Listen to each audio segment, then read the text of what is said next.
Hi, my name is Ayomide. Welcome to the World Without People podcast, where we journey into some pretty amazing stories of everyday people. I believe strongly in the interconnectedness of our human experience, that we can color and enrich our lives by sharing and learning from our lived experiences. In this concise podcast, I bring to you engaging conversations like a chapter in a vibrant book designed to motivate and encourage and challenge and, of course, brighten your day. My guests also get to ask me one question, and there's no telling what they might come up with.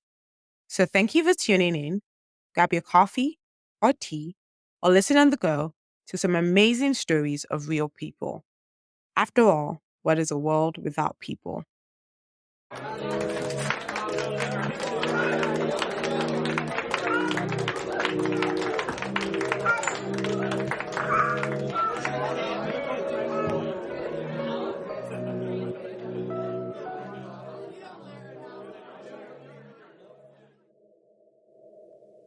Hello, everyone, and welcome to another episode of The World Without People. My name is Ayomide, and I'm so glad that you guys are joining me today. I have a fantastic guest with me. Her name is Doshima. I cannot say your last name. Mabonga. Okay, so not Yeah. too hard. Doshima Mabonga.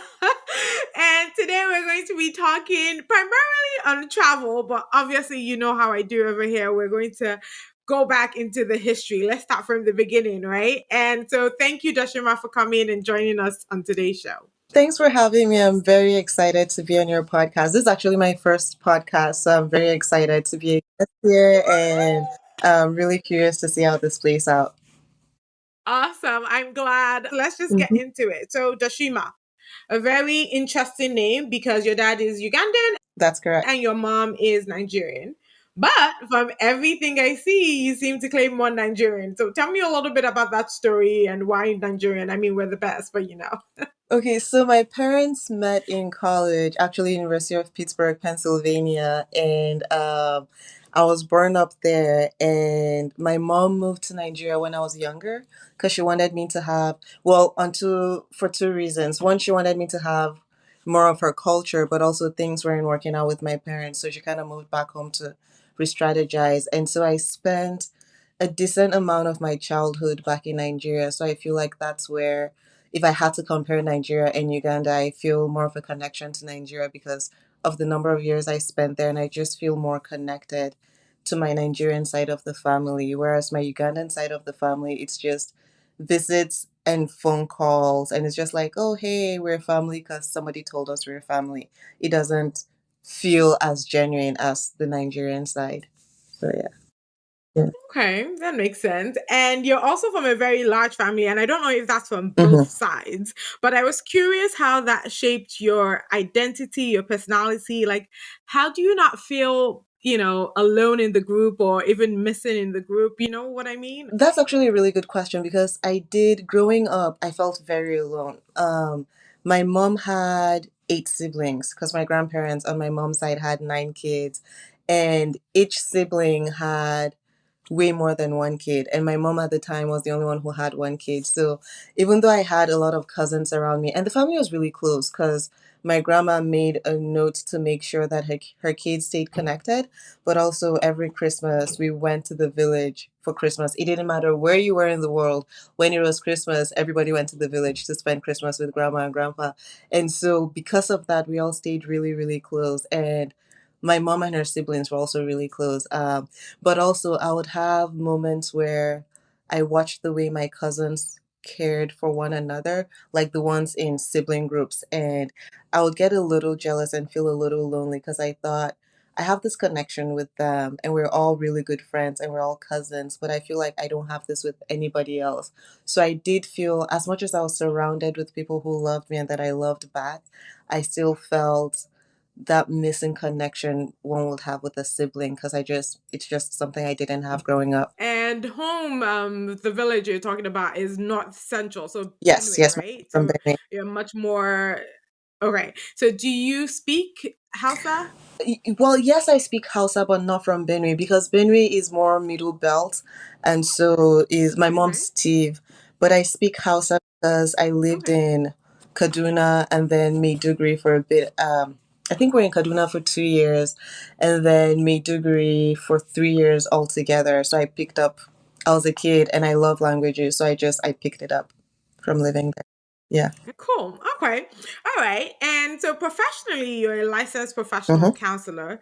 And I know that in us like getting to know each other, you had mentioned working Mm-hmm. at a jail. And I don't know, I'm just so curious about that.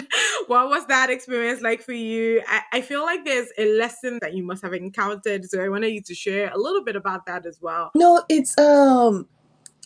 it's very fascinating and different because working at a jail as a licensed professional counselor is totally different from working there as an officer because our relationship with them is more so from the side of helping. Also, I'm not doing forensics, so I'm not involved in their legal situation.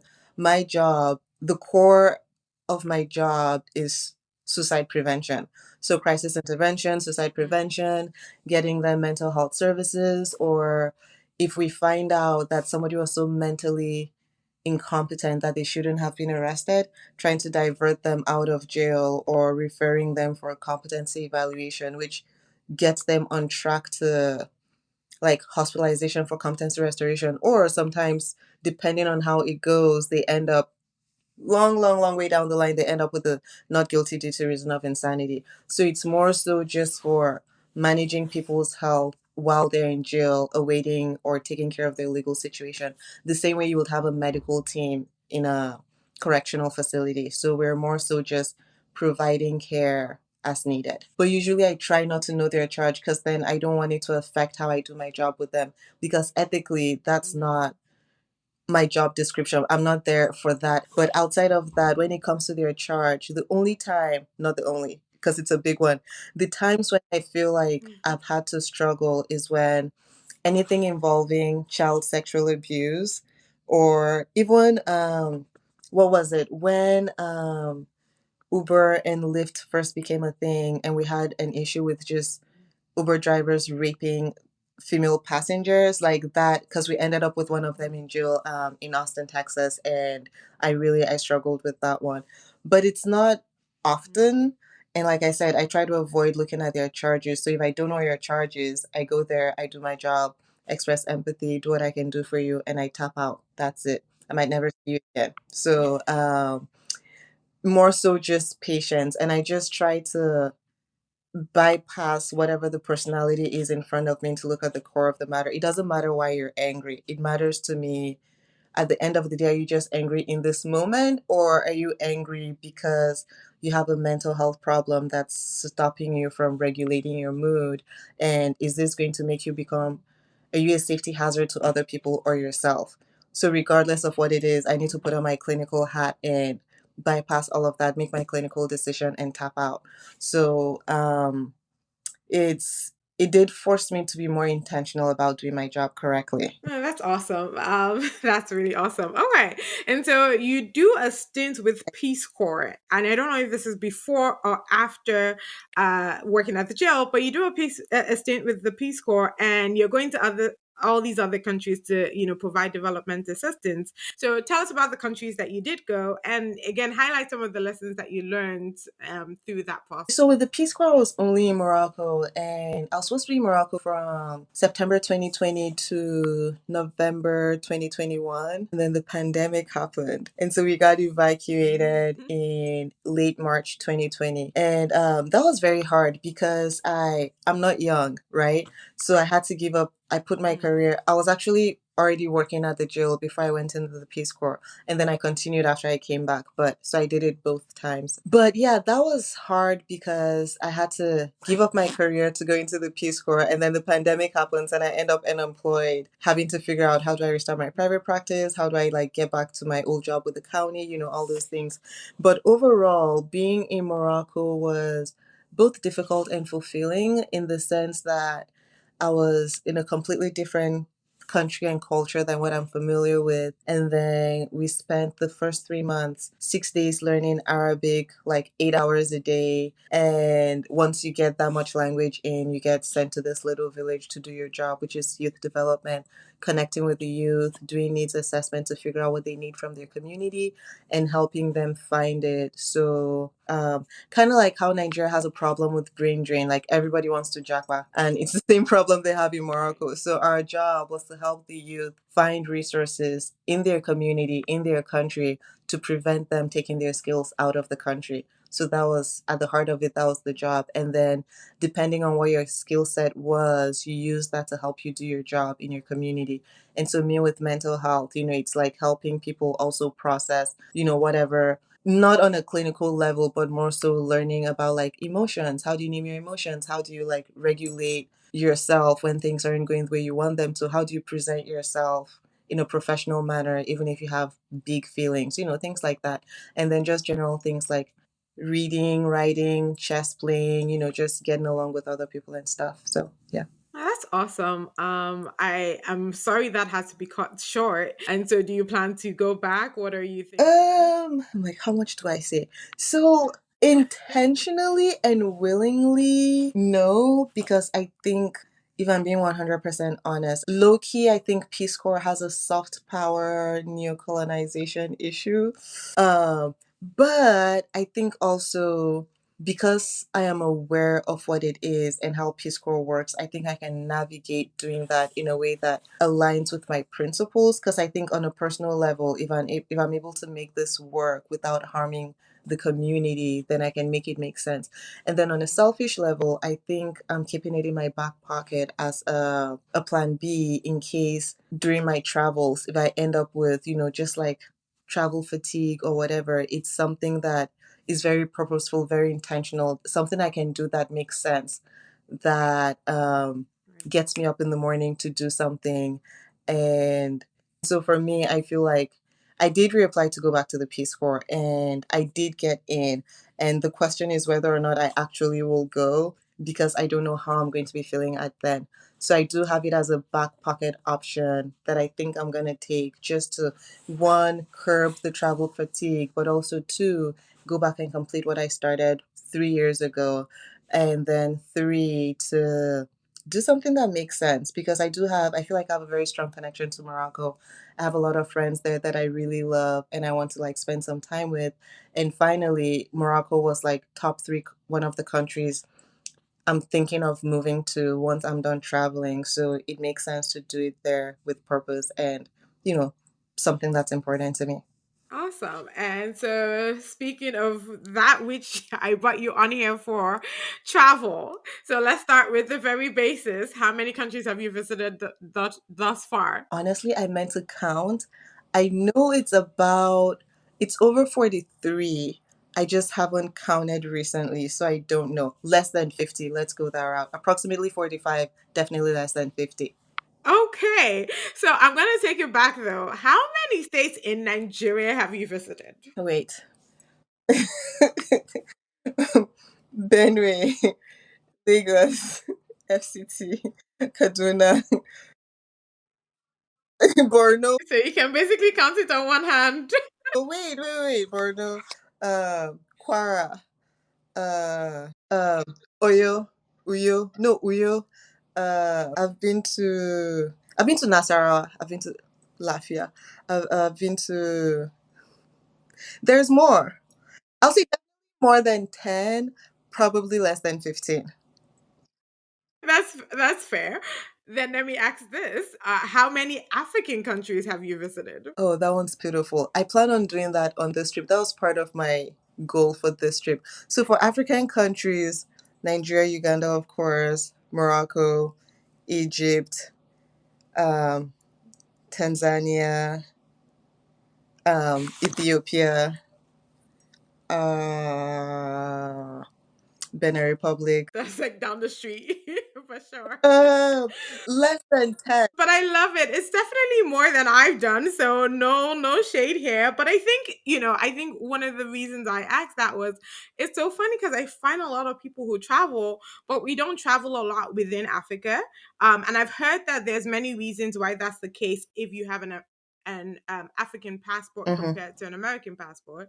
And then, obviously in Nigeria, there's also been a lot of, whether it's tribal issues, just, safety issues. A lot of people have Mm-hmm. not traveled within Nigeria. So I was curious about that because you were someone who goes on a Mm-hmm. lot of solo Mm-hmm. trips. So I think maybe first of all, let's start with this.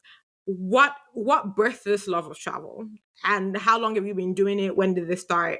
How have you managed to do 43, 45? I think for me, I don't think any, I think it just happened organically because my mom traveled a lot when I was younger and we did move a lot when I was younger. So I never spent too long in any one place. Because, like I said, Kaduna 2 years, Maiduguri 2 or 3 years, Benue here and there and there. And so I think I grew up moving around and I got used to it and I loved it. And so it just happened second nature for me. Like, and the first time I traveled by myself was, I think I was 17 or 18, but it was one of those group trips. And my mom she was like, okay, here's going to be your roommate. You know, she's older. She's going to watch over you. Go have fun, take pictures. Let me know how it goes. I was like, this is great. and, and then my second solo trip was actually my first time to Uganda. I have an older brother down there and the same thing. Well, I also have another friend whose dad is from Benue and her mom's Ugandan. And so our parents made sure we were friends.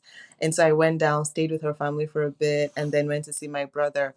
But I think I was like late teens, early 20s. And so I'll say my mom encouraged it, but also it was part of my life growing up. And it just, I just continued it when I could afford to do so on my own. So So, what was your first non-African country? Uganda was the first African, I'm guessing. So, what was your first non-African country? my first non African country, ironically, was Israel. Mm. Yeah. I went on one of those pilgrimage things where you go to like all those places in the Bible. So it was like Israel, Jordan, Egypt. And you did a whole thing. Yeah, it was really cool. Okay. All right. So, like you said, or like I Mhm. said, you often travel solo. And as a female, what is the most important thing to know or have to keep safe during solo trips? Um, I think my safety preparation happens before I get there. So I think being mindful about what neighborhood am I staying in? If I'm staying in a hotel or Airbnb, what are the reviews? What neighborhood is it in? Do I need to worry about anything? And so if I get too much of a red flag, I don't need to be there. Because again, I'm traveling on my own. And then I used to like carry all these door things. You put this here, you do that there. And at this point, I'm just like, if I take all the precautions before I get there, and then if I get there, look around, make sure I feel safe and feel comfortable. I don't have any practical advice besides before you get there, scouring the internet to make as safe a choice as you can. And then obviously, when you get there, looking around, seeing how you feel. Because at the end of the day, bad people will be bad people. And I can't going out of my way to do things to keep myself safe, and then if anything happens, blaming myself, right? It's almost like victim blaming. So all I can do is prepare and hope to be safe, and then chuck the rest up to luck and good vibes. Yeah, but it's just doing a lot of research on the internet, seeing what other people say, comparing that to my experiences, from the past, and that's it. I don't have any practical advice or any tools besides that. I mean, that makes sense. Okay. So then let me ask Yeah. because travel is expensive. So, how do you get the best deals? So there's this thing called Scott's Cheap Flights. So if you sign up on Scott's Cheap Flights, they find deals based on the airports closer to you. And so sometimes, like when I went to Iceland, my plane ticket was about $300 from Austin. Yeah. And so they just find deals and they're like, oh, ticket prices have dropped for whatever country, whatever island, if you travel between October and February. And so back then, what I'll do is I'll look at the dates, put in the dates, check the prices. If it makes sense, I put it in. And then I write my boss. I'm like, hey, request for time off for these days. I always got my tickets before I ask for time off. So that's one way to get a good deal. Another way is Airbnb always comes clutch because I feel like sometimes you even have hotels that end up on Airbnb because they're trying to get people. Or if you really want to push your luck and wait. I don't strongly recommend this if you don't know what you're doing, but if you wait until the day of to book your Airbnb, most people start to knock down their prices because they're desperate and they just want a customer. And so you'll notice the price starts to go down the closer the date gets. And then sometime, if you know you have a lot of option and you can play around, sometimes I wait until I land there and then I start scouring and I look like I heart a bunch of like Airbnbs that I like and I watch the price start to drop. And then after I land, I just pick one of them and I request and I get it. So I do that. I also use I have a travel credit card and so sometimes I'll book through them. And if it's an Airbnb reservation, I can get besides getting points for the reservation, I can then use points to pay back and get my money back for that reservation, if that makes sense. So then it ends up being free, but I made points because of it. Yeah. So it's, I play around with things to make it make sense. That's awesome. And it also must mean that you travel very light, which as a girl, I'm just saying, how do you travel this light? I just want to know, especially perfumes, because they always are like so like big and I'm like, I can't travel with this. I have to check in my bag. So how do you travel so light? I'm actually kind of sort of minimalistic. So I prioritize underwear. So the, the most exciting thing in my bag is underwear. 15 to 20 pieces of underwear, like a ton of bras. And then, so we start that way and we work our way forward. Because if nothing else, I'm going to have clean underwear. And then when it comes to my, your one Mhm. Ziploc bag, it's lotion, shower gel, perfume, leave-in conditioner because I have natural hair, and everything else is just a plus. I don't, my makeup is eyebrow liner, eyeliner, lipstick, chapstick. That's it. So I don't have, when it comes to like the really girly stuff, if I'm being really excessive, I might take a wig. Otherwise, I just carry my natural hair. And then clothing, I diversify. If it's warm, it's easier because then you can just take really light dresses and throw in like five dresses in there and you're good. And then if it's cold, I'll take like dark colored pants and then just have a lot of tops to switch or like two outer things so then it looks like I'm wearing a different outfit all the time.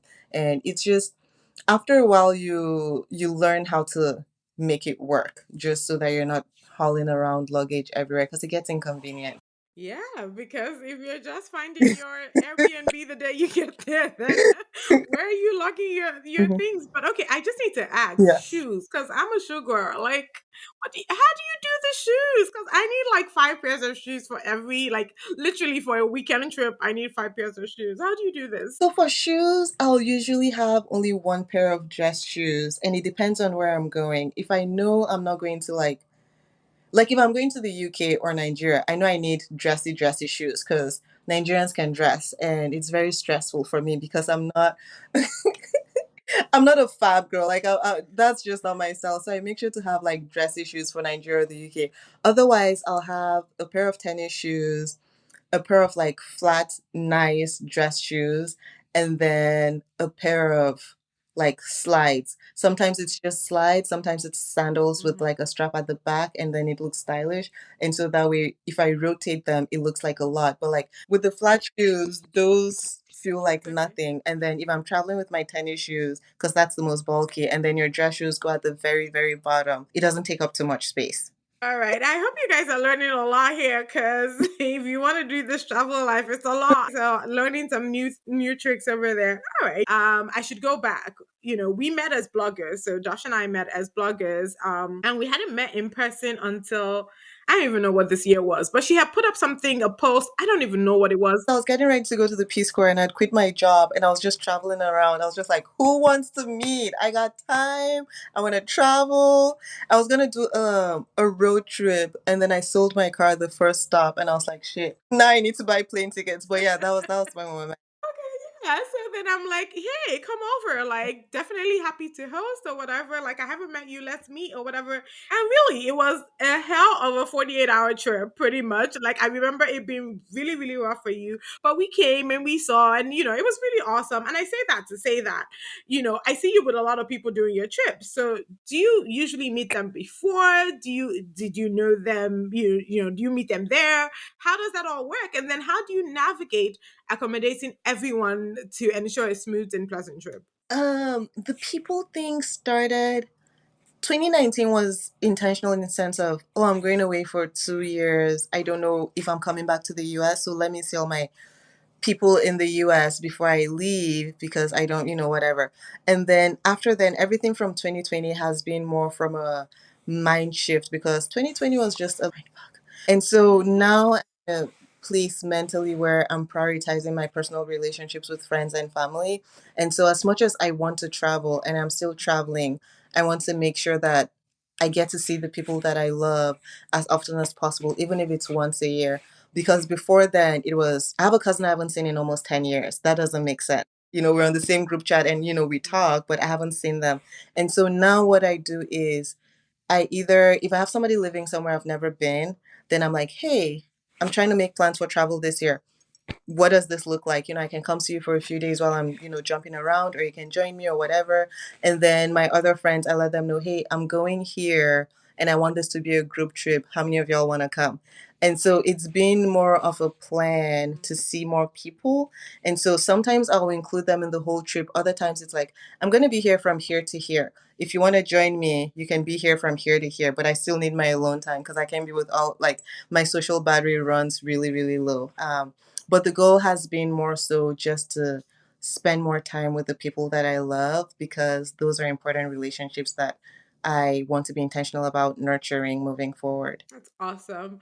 Do you have people you consider not travel but travel buddies, even though you love them? Like you would not want to travel. Yes, because I feel like there's a good balance between some people don't want to plan. They don't care what you plan and they're okay with it. Some people want to plan everything to the T. And so it's trying to figure out, okay, can I cope with this person's personality? And I feel like I can go either way. I just don't need you being mad at me if I don't want to do everything you want to do. Or I don't want you not wanting to do anything, but then be mad at me for wanting to go out and have a good time. So as long as we can have a good balance of Mm. doing or not doing things and allowing one another to do or not do things, I think we're good. So it's more so of a personality thing. So if it's gonna bring drama or anything, it's like, I love you, let's go to dinner. That's fine. We don't we don't need to travel together, you know. I love it. Because I'm exactly the same way. Because you know how, like, even sometimes maybe you've even planned that you'll do all of these amazing things. And sometimes you get there, you're just like, I like the view. I just Yeah, want to sit down and not be yeah, bothered and then not be mad that someone else is, like, oh, but we should go out. We have to go see. I'm like, no, we don't. Like, sometimes it's okay to just, stay in the hotel and enjoy the drinks or something. yeah. 100%. Like, as much as I love to do things, it's also something I'm changing for myself moving forward because I used to, and I literally did this yesterday where I have this long list of things I want to do, and I would, against my body's capacity, do all the things because I'm like, I'm in this country this one time. I want to see and do and eat all the things. And then at the end of the day, I'm just knackered. Like, why did I just do that? I don't think I enjoyed myself because I was so busy trying to catch the bus to the next place or the plane to the next place or not miss this appointment. And so now it's wherever I am, I want to be present. I want to enjoy it. If I get to do only one thing, I want to make sure that I thoroughly enjoyed myself. And then other days, it's just like, no, we're here, we're living it up, we'll sleep when we're dead. But I'm trying not to do it as much Right. anymore. But yeah, you're right. The Yeah. ability to wing it and do or not do needs to be present and okay. Yeah, I love that. And you just brought up something which is about eating everything. Now, I know that you have a lot of food intolerance, and maybe should not, maybe the word is not Mm-hmm. cannot, but maybe should not be eating certain kinds of food. So I'm curious, like, is it that you feel like you're missing out on a particular travel experience? Is that why you do it? Because Mm-hmm. one, I do not like public restrooms, Yeah. and I will hate to be sick on a trip because it's like, how long Yeah. are you there for then to be sick? So I would think that tends to prevail my desire to eat anything, no matter how good it looks or whatever. For me, it's more of a FOMO thing, fear of missing out. And I feel like because for the most part, except the one time where I got a parasite and literally almost died, for the most part, most of my food intolerances are I can navigate around them. So for instance, with lactose intolerance, if I regulate the amount of dairy or I save it for only like the most delicious thing, the one thing that everybody swears by, then I'm like, okay, I'm not gonna have a ton of dairy. I'm gonna save room for this one thing. Then it makes it worth it, especially if it was delicious. So like, I'm not going to waste my time on a slice of pizza. Like that's just suffering for no reason. But if there's this popular ice cream thing that everybody swears by and they're like, you have to try this matcha latte ice cream. I'm like, let's go. It's 15 minutes in the restroom. It's okay. It's for the most part, I don't think I've regretted it yet, besides actually getting really, really sick, which I don't think it had more to do with my immune system being down that one time than it was my food intolerances. But also, I think the problem is with living in America for so long, it does drop your immune system down because most things are clean, with the FDA, is it FDA or FCD, whatever the letters are.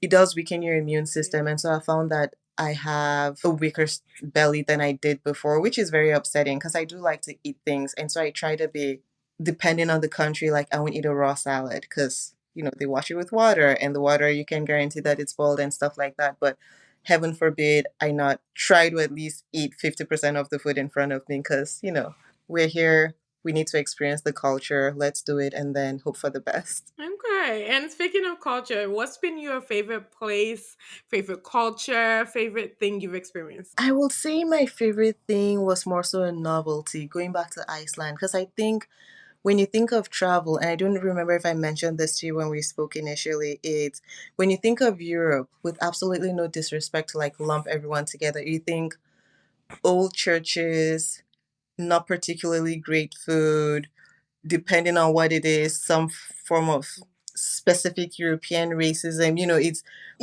that. And then when you think of Asia, you Yeah. think all the temples, really cheap, really good food, seafood, all these things. Like it's, just general Asian culture, even though they're all very, very different depending on the country. And then Africa, our people. And so I think Iceland felt different because it's like nowhere else in the world. Even just the idea of how, because of their volcanic activity, their topography is very different. And then their food is very different. And the people are very different. And the weather is very different. And it just felt like almost everything. I've never seen that before. I've never seen that before. This is cool. It was just really, really fascinating, like seeing waterfalls coming out of like, um, a volcanic mountain that was no longer active. I'm like, how is there a waterfall coming out of that thing? That doesn't make sense. Or my most like just wild one was we're in a hot spring, and it's a hot spring because the volcano is active, but like not active enough to erupt. And so all the little hot springs are literally warm and steaming, but also it was snowing.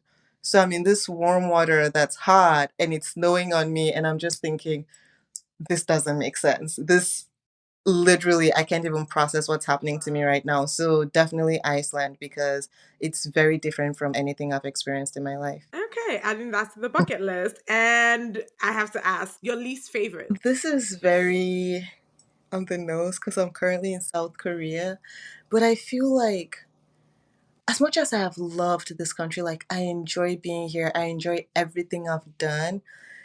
There is something about the culture here, and I want to be so mindful how I say this. everybody is so well behaved. Like if you're on the bus, you don't laugh too loudly, you don't talk too loudly. Everybody dresses like generally in the same way, like white tennis shoes, muted colors like black, blue, white, browns, um, high-waisted pants. Girls, almost everybody has like their shoulders covered. Like you can wear short things, but almost everybody, nobody's shoulders are exposed.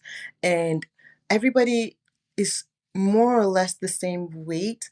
And there's just this thing that makes me just feel Mm. like it's a free country, but it feels very low key, like Stepford Housewives. It's just like, and I'm trying to not be offensive, but there's just something about it that doesn't feel freeing to me because human beings are supposed to be different. Human beings are expressive. Human beings are, we don't have self control. So, someone being, everybody cannot be the same weight. That doesn't feel right. Like, everybody cannot have a perfect Mm. face. Like everybody has good skin. Everybody, like even the senior ladies have their eyebrows tattooed on. Cause as you get older, you lose facial hair, and that's fine. But like I haven't like all the older ladies have their eyebrows tattooed just to make sure. Like this, like K beauty is a thing because they do beauty like to the 10th, and it shows. And it just to me, it looks good. But it looks too good to be real. It bothers me because it doesn't feel like Mm. people are allowed to be different or be creative or express themselves in a naturally human way that's not perfect. And it also shows because they're having like a lot of their young people are leaving and they don't have a lot of births. And so there's actually like, if you have a kid here, they give you a lot of money. They're encouraging people to have kids because it's full of, they have a lot of older population and not a lot of younger population because it just feels there's something stifling about you have to go with the crowds or you stand out a little too much, and that troubles me. No, that makes sense. Yeah, because human beings are just unique and we're different, and we're very expressive in how we're unique and different. So, and I think it's important. I think it's important. Yeah. But it's a fun country to visit. So if you're not living here, then you definitely need to come because it's I've had way more fun than I thought I would. Like in spite of what I just said, in general, it's a beautiful country and they have amazing food and there's so much to see. Like if you like nature, there's nature. If you like temples, there's so many temples. If you like the beach, I mean, come on, it's surrounded by, it's just it's such a beautiful, fun country that I think everybody should visit. I just don't know if I would encourage anyone to live here. And so, an obvious question: how do you deal with all of the translation or language barriers? Hmm, that it depends on the language and the country. So in the past, I just winged it. Now there's a lot of translation app. Even Google Translate has is an app now that you can use. And then if you stay in the bigger cities, usually you have some people who speak English and then you can navigate.